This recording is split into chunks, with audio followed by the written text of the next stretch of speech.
नमस्कार विद्यार्थी मित्रांनो, स्वागत तुमचं माझ्या यूट्यूब चॅनलवरती. आज आपण इयत्ता 6वी धडा 4था वैदिक संस्कृती या धड्याबद्दल आपण जाणून घेणार. वेद. वेदांमध्ये तुम्हाला माहिती असेल आपले सर्व ग्रंथ, वेद याबद्दल आपण आज माहिती बघणार आहोत. वैदिक वाङ्मय, वैदिक काळातील लोकजीवन. आता तुम्ही सुडोकू खेळ खेळलात का? यात 1 ते 9 अंक भरायचे असतात, उभ्या आडव्या ओळी असतात.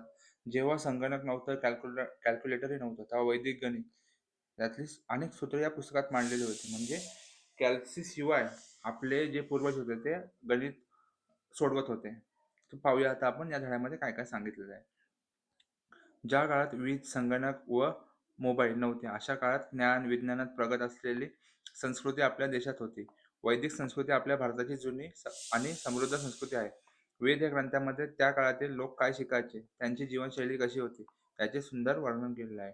आपल्या वेदांमध्ये त्या काळाचे लोक कसे शिकायचे, त्यांची जीवनशैली कशी होती, याचे सुंदर वर्णन या लेखामध्ये वेदामध्ये केलेलं आहे.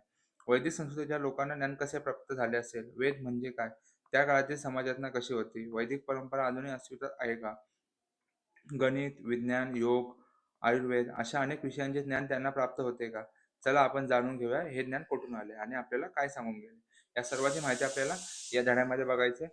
पहिला आहे 4.1 वैदिक वाङ्मय. विद म्हणजे जाणणे. त्यापासून वेद ही संज्ञा तयार झाली. त्याचा अर्थ ज्ञान असा होतो. वैदिक साहित्य हे भारताच्या प्राचीन काळातील सर्वात महत्त्वाचे ग्रंथ मानले जातात. हे साहित्य मुख्यतः वेदांमध्ये संग्रहित आहे. वैदिक साहित्य म्हणजे भारताचे एकदम प्राचीन ग्रंथ मानले जातात. वेद प्राचीन काळातील ज्ञानाचे, धर्माचे, तत्वज्ञानाचे, जीवनशैलीचे प्रमुख स्रोत होते. वेद काय होतं? प्राचीन काळातील ज्ञानाचे, धर्माचे, तत्वज्ञानाचे आणि जीवनशैलीचे प्रमुख स्रोत होते. वेदामध्ये ऋचा म्हणजे देवांची स्तुतिगान ऋषींना स्फुरल्या. वेदातील काही सूक्ते स्त्रियांनीही रचलेली आहेत. ऋग्वेद, यजुर्वेद, सामवेद आणि अथर्ववेद हे 4 वेद आहेत. वेद हे संस्कृत भाषेत रचलेले आहेत. ते प्रामुख्याने मंत्र, स्तुती, यज्ञविधी, तत्वज्ञान आणि समाजजीवन यांच्याशी संबंधित आहेत. ऋग्वेद हा सर्वात प्राचीन वेद आहे. या 4 वेदांच्या ग्रंथस्वरूप संहिता आहेत. संहिताच्या रचनेनंतर प्रत्येक वेदांच्या स्पष्टीकरणासाठी ब्राह्मण ग्रंथ, आरण्यके आणि उपनिषदे यांची रचना केली गेली आहे. वेद वाङ्मयात त्यांचाही समावेश होतो. ब्राह्मण ग्रंथ. ब्राह्मण ग्रंथ हा वेदांचा एक महत्त्वाचा भाग आहे. हे ग्रंथ मुख्यतः यज्ञ, पूजन आणि धार्मिक विधी यांच्याशी संबंधित आहेत. हे ग्रंथ यज्ञ, पूजन आणि धार्मिक विधी यांच्याशी संबंधित आहेत. यज्ञ कसे करावेत, कोणते मंत्र वापरावेत, त्यामागील अर्थ काय, याचे सविस्तर वर्णन ब्राह्मण ग्रंथामध्ये केलेलं आहे. म्हणजे आपले जे ब्राह्मण, जर आपण पूजेला बोलवतो, घरात पूजेला कोणते शुभ कार्य असेल, वास्तुशांती असेल, यासाठी बोलवतो, तेव्हा ब्राह्मणांनी कोणता यज्ञ करावा, कोणते मंत्र बोलावेत, त्यामागे अर्थ काय, सगळ्याचं वर्णन ब्राह्मण ग्रंथामध्ये केलेलं आहे. आरण्यके. आरण्यक म्हणजे अरण्य म्हणजेच जंगल या शब्दावरून तयार झालेला आहे. आता खाली तक्ता आहे, याच्यामध्ये प्रत्येक वेदामध्ये काय काय हे पाहूया. ऋग्वेद. ऋग्वेदामध्ये मुख्य विषय मंत्र आहे, देवतांची स्तवने, स्तुतिगाणे.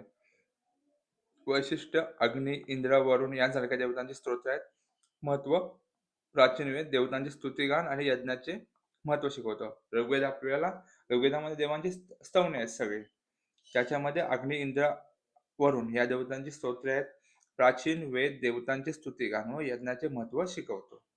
हा एकदम प्राचीन वेद आहे. नंतर आहे यजुर्वेद. मुख्य विषय यज्ञ, हवन, धार्मिक विधी. यजुर्वेदामध्ये यज्ञ, हवन व धार्मिक विधी यांची माहिती दिलेली आहे. याचं वैशिष्ट्य यज्ञ कर्म व हवन पद्धती कसं काय करायचं याची माहिती आपल्याला दिलेली आहे. नंतर पाहूया महत्व. धार्मिक विधी, धार्मिक आचार विचार शिकवतो यजुर्वेद. सामवेद. मुख्य विषय मंत्रपठण. वैशिष्ट्य मंत्रांचे छंदबद्ध गायन, संगीताचा आणि मंत्रांचा अभ्यास. सामवेदामध्ये मंत्रपठण आहे. त्याचं वैशिष्ट्य आहे मंत्राचे छंदबद्ध गायन, महत्व संगीताचा आणि मंत्राचा अभ्यास. अथर्ववेद.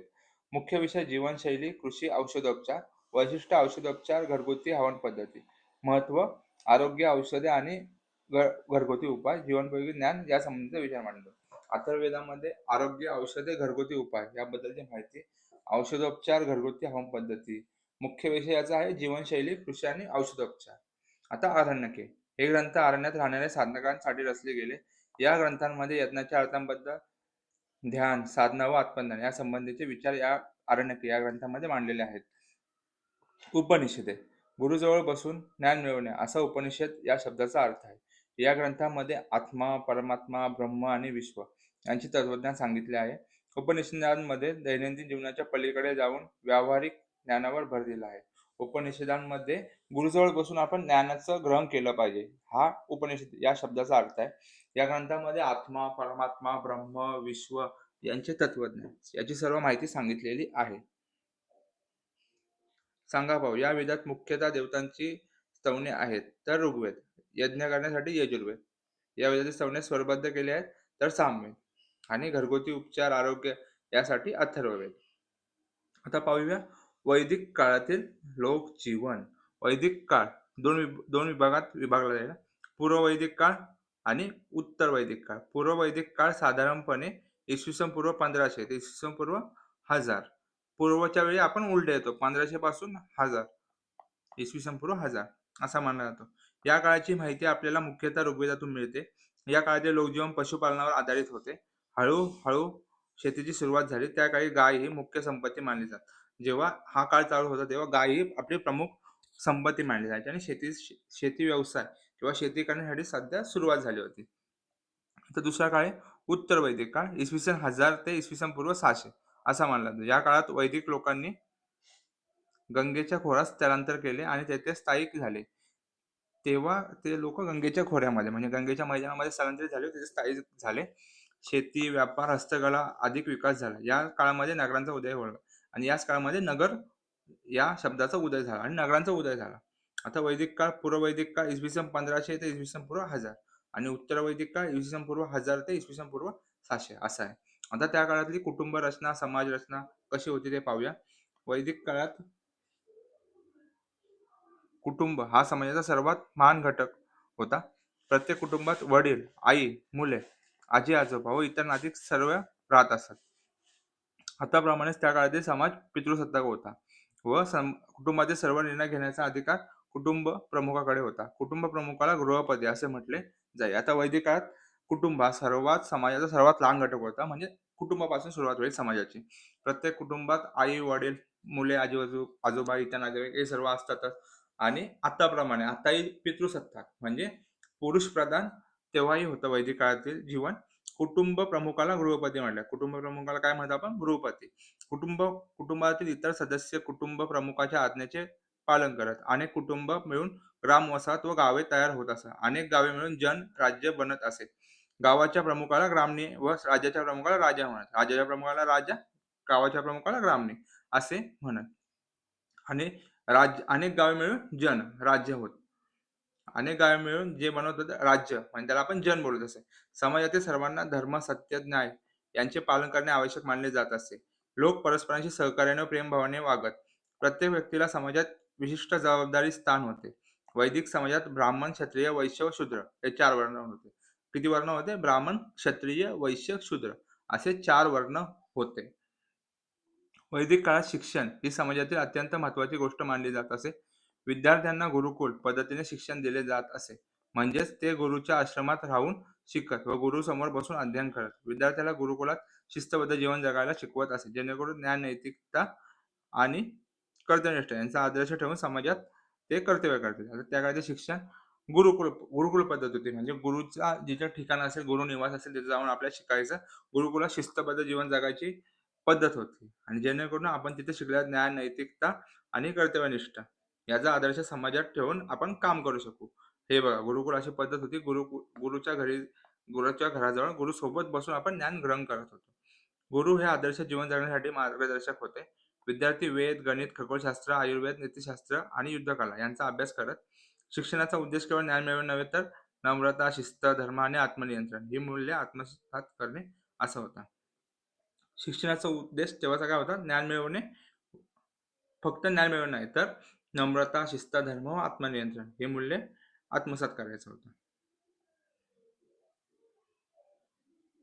आता इथे तुम्ही गुरुकुळात असता, तुम्ही काय केले असते? दिनक्रम हा तुम्हाला निबंध लिहायचा आहे छोटा. नंतर भारतीय करुंबा, भारतीय साहित्यातील कथा, इतिहास, संस्कृती यांच्या काही पैलूंवर प्रकाश टाकण्यासाठी उपयोगी असतात. त्यातून समाजाची रचना व तत्कालीन जीवनावश्यक मूल्ये समजण्यास मदत होते. काही कथा तुम्ही शोधा, वर्गात सादरीकरण करा. वर्गात तुम्हाला कथा शोधून लिहायचे. आता आश्रम व्यवस्था. तेव्हा काळाची आश्रम व्यवस्था काय होती? मनुष्याची जीवन पद्धती कशी होती याबद्दलची माहिती आहे.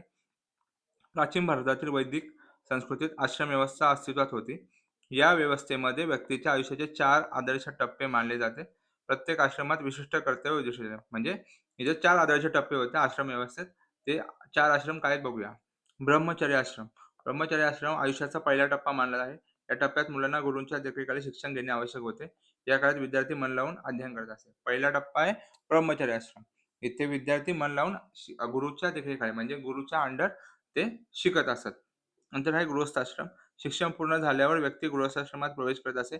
यामध्ये विवाह, कौटुंबिक व सामाजिक जबाबदाऱ्या पार पडणे या गोष्टींना महत्त्व असे. नंतर होता गृहस्थाश्रम. याच्यामध्ये शिक्षण पूर्ण झाल्यावर विवाह, लग्न, कौटुंबिक जबाबदाऱ्या, सामाजिक जबाबदाऱ्या या गोष्टींना महत्त्व होतं. नंतर आहे वानप्रस्थाश्रम. गृहस्थाश्रमात राहून जबाबदाऱ्या पार पाडल्यानंतर व्यक्तीने कुटुंबापासून थोडे लांब जाऊन ध्यान, तपश्चर्या, तात्विक चिंतन करणे अपेक्षित असते. वानप्रस्थाश्रम म्हणजे गृहस्थाश्रम झाला की व्यक्तीने आपली जबाबदारी पार पाडली, की तो कुटुंबापासून दूर राहून वनामध्ये राहून म्हणजे जंगलामध्ये राहून ध्यान, तपश्चर्या, तात्विक चिंतन करणे अपेक्षित असे वानप्रस्थाश्रमामध्ये. नंतर संन्याश्रम. जीवनाचा अंतिम टप्पा म्हणजे संन्याश्रम होता. या टप्प्यावर मनुष्याने नात्यांचा त्याग करून मनुष्य जन्माचा अर्थ समजावून घेण्यासाठी जगावे. फार काळ एका ठिकाणी राहू नये असे संकेत होता. म्हणजे एक प्रकारे संन्यास घेऊन जगापासून लांब राहून प्रत्येक नात्यापासून लांब राहून मनुष्य जन्माचा अर्थ समजून घेणे हे संन्याश्रमाचा मूळ अर्थ होता, मूळ संकेत होता. आश्रम व्यवस्थेवर आधारित जीवन पद्धती 4 टप्पे भित्तीपत्रक तयार करा. टप्प्याचे चित्र त्यांचे कर्तव्य महत्त्व लिहून वर्गात प्रदर्शित करा. हे 4 आश्रम होते. यांचं आपल्याला भित्तीपत्रक म्हणजे चार्ट बनवायचा आहे आणि प्रत्येकाचं कार्य, चित्र, महत्त्व सांगायचं आहे. वैदिक काळातील लोकांचे जीवन साधे व शिस्तबद्ध होते. त्यांना सत्य, संयम, औदार्य यांसारख्या मूल्यांचे महत्त्व शिकवले जात असे. समाजात एकता, सहकार्य, एकमेकांप्रती आदर यास महत्त्व दिले जात असे. लोक ऋतुमानानुसार उत्सव, यज्ञ, गीत, संगीत, नृत्य यांच्या माध्यमातून जीवनाचा आनंद साजरा करत असत. अन्नधान्य वाया न घालवणे, गरिबांची मदत करणे, शिस्तीने जीवन जगणे या गोष्टी नीतिमूल्याचा भाग होता. या नीतिमूल्यांच्या माध्यमातून समाजात सकारात्मक संस्कार प्रस्थापित होत असत. त्या आधारे व्यक्तिमत्व परिपक्व होतं. असे वैदिक जीवनशैली निसर्गाशी सुसंगत व सुसंप्रदान होती. त्या काळातील जीवन एकदम साधं होतं.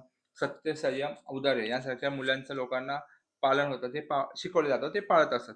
समाजात एकता, सहकार्य, एकमेकांप्रती आदर यांना महत्त्व होतं आणि ऋतुमानानुसार उत्सव, यज्ञ, गीत, संगीत व नृत्य यांच्यामधून ते आनंद साजरा करत असत. अन्नधान्य वाया न घालवणे, गरिबांची मदत करणे, शिस्तीने जीवन जगणे या नीतिमूल्य होती. आणि वैदिक जीवनशैली ही निसर्गाशी सुसंगत व श्रमप्रधान होती. अशा प्रकारे मी पहिला भाग पूर्ण केला वैदिक संस्कृतीचा. पुढचा भाग आपण पुढच्या व्हिडिओमध्ये पाहूया. व्हिडिओ आवडल्यास नक्की आपल्या चॅनलला लाईक, शेअर, सबस्क्राईब करा आणि जास्तीत जास्त मुलांपर्यंत आपले व्हिडिओ पोहोचवा. धन्यवाद.